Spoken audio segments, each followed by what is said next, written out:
हम देखेंगे स्थानीय मान, जिसे कि अंग्रेजी में कहते हैं प्लेस वैल्यू। स्थानीय मान को हम अंग्रेजी में क्या कहते हैं? Place value. और जातीय मान को क्या कहते हैं? Face value. स्थानीय मान को कहेंगे प्लेस वैल्यू और जातीय मान को कहेंगे फेस वैल्यू। तो सबसे पहले हम स्थानीय मान को समझ लेते हैं। किसी संख्या में किसी अंक का स्थानीय मान यह इंगित करता है कि वह अंक इकाई, दहाई, सैकड़ा, हजार आदि के स्थान पर है। यानी कि स्थानीय मान से हमें यह पता चलता है कि उस संख्या की वैल्यू कितनी है, वह संख्या कौन से स्थान पे है। जिसका हम स्थानीय मान निकालेंगे तो हमें ये पता चलेगा कि वह संख्या किस स्थान पर है। और जातीय मान में किसी संख्या में किसी अंक का जातीय मान उस अंक का स्वयं का मान है, चाहे वह अंक किसी भी स्थान पर हो। यानी कि अगर कोई संख्या जिसे कि हम अलग अलग स्थान पे भी रख दें तो उसका जातीय मान वही संख्या होगी। उसका अंकित मान, जातीय मान को हम अंकित मान भी कहते हैं, तो उसका अंकित मान या जातीय मान वो खुद वो संख्या होगी, चाहे उसको हम अलग अलग जगह पे भी क्यों न रख दें।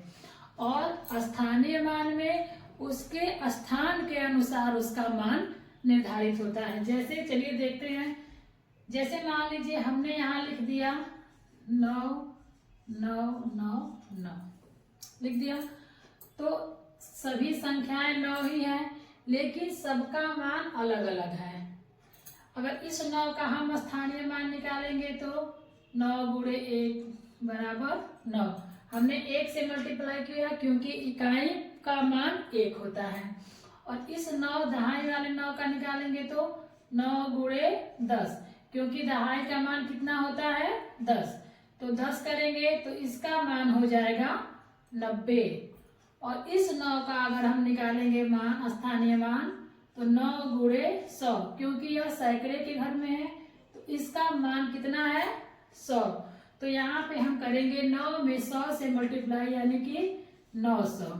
और इस 9 का अगर हम वैल्यू निकालें तो 9 गुणे 1000, तो इसका हो जाएगा 9000, क्योंकि यह 9 जो है 1000 की जगह पे है। अब देखिए संख्या तो वही है, सभी संख्याएं सेम है।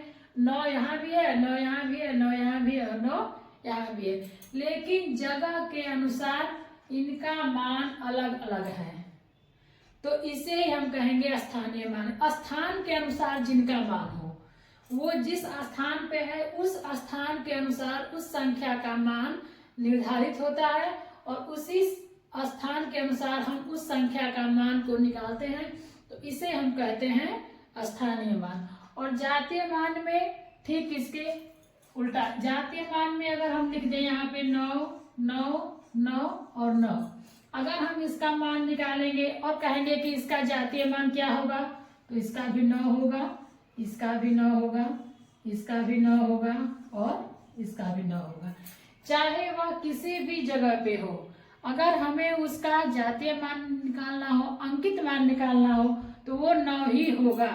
यानी कि वो संख्या जिसका कि हमें जातीय मान निकालना हो तो वह संख्या स्वयं में अपना मान रखता है, उसका मान स्वयं होता है, वह अंक का स्वयं का मान है, तो उसे हम कहेंगे जातीय संख्या या अंकित संख्या। जातीय संख्या स्वयं संख्या होती है, उसके मान में कोई परिवर्तन नहीं होगा, चाहे हम उसको इकाई के जगह पे रख ले या दहाई के जगह पे रखें या सैकड़ा के जगह पे रखें या हजार के जगह पे, कोई भी संख्या किसी भी जगह पे रहेगी, लेकिन उसका अंकित मान वो संख्या खुद होगी, स्वयं होगी, उसके मान में कोई परिवर्तन नहीं होगा।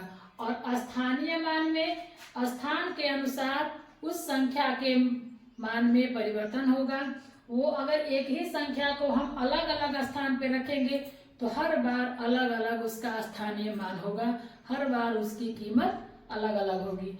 अगर 9 को हम लाख की जगह पे रखेंगे, लाख वाले स्थान पे रखेंगे तो उसकी कीमत लाख में होगी।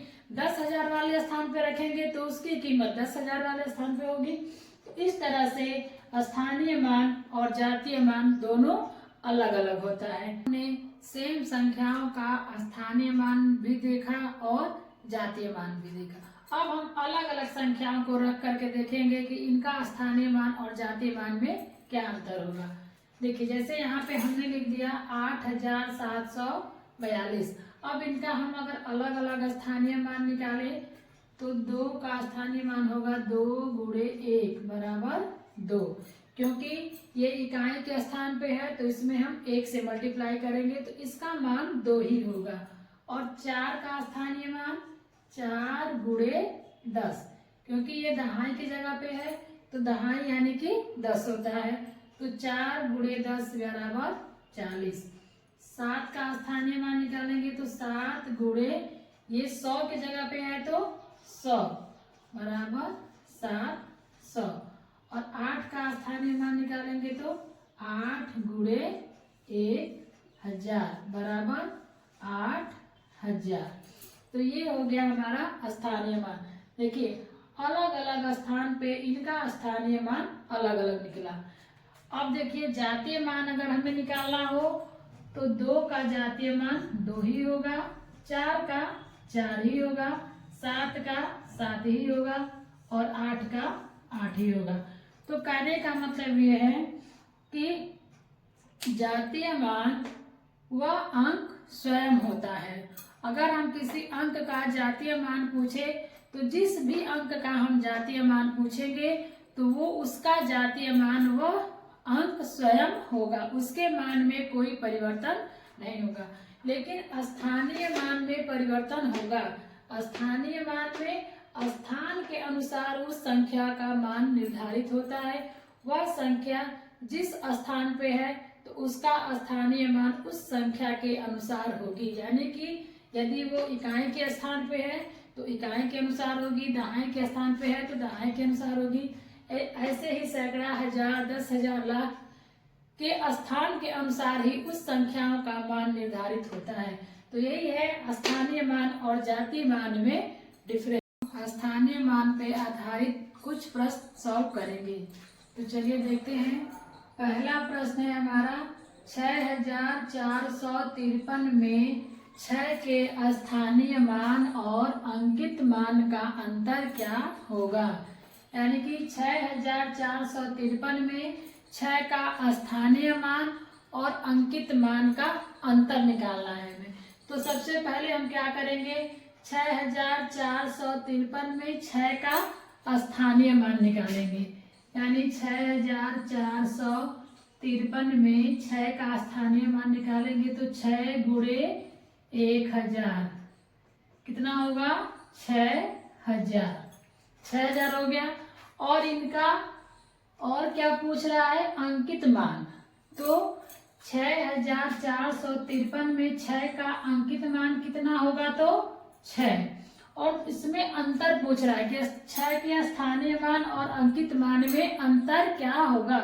तो हम क्या करेंगे, 6000 में से 6 को माइनस करेंगे तो कितना आंसर आएगा, 5994। अब देखिए इसमें कौन सा ऑप्शन है हमारा, ए। और हम ऑप्शन ए के साथ जाएंगे। इसका सही आंसर होगा 5994। अब दूसरा प्रश्न देखते हैं। 1023 में शून्य का स्थानीय मान है। 1023 में शून्य का स्थानीय मान है।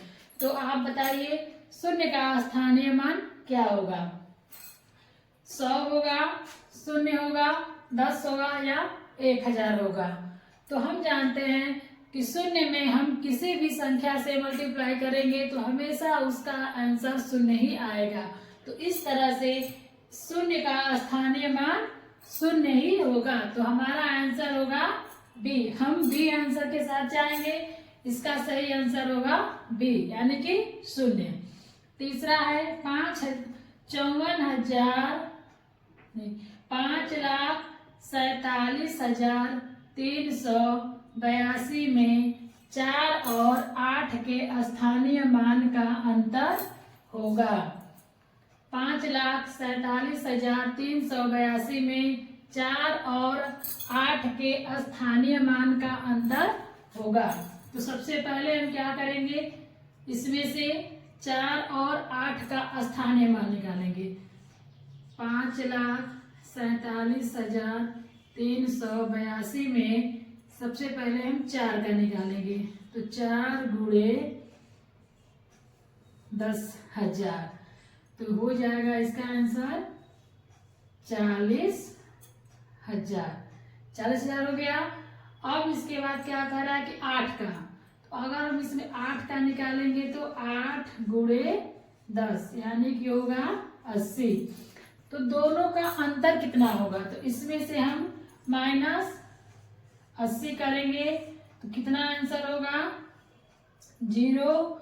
10 में से 8 गया 2, यहाँ बचा 9, यहाँ 9 और यहाँ 3, 39,920। अब देखिए इसमें कहीं आंसर है, ये 39,020 है, ये 39,430 है, ये 39,700 है और हमको चाहिए 39,920। तो हमारा आंसर होगा इनमें से कोई नहीं। हम ऑप्शन डी के साथ जाएंगे, इनमें से कोई नहीं।